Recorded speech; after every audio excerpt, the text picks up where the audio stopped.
যে অবস্থান নিবে এক মুহূর্তের জন্য তাকে প্রশ্রয় দেওয়া কোনো ইমানদারের শান হতে পারে না।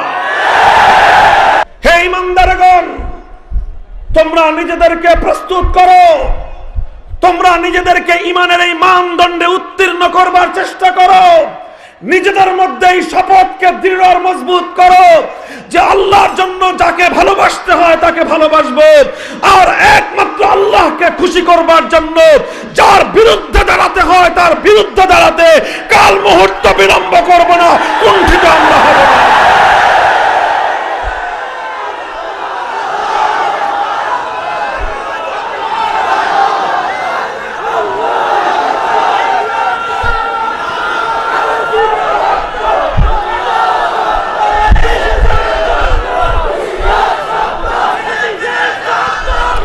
मुहतरम हाज़िरीन,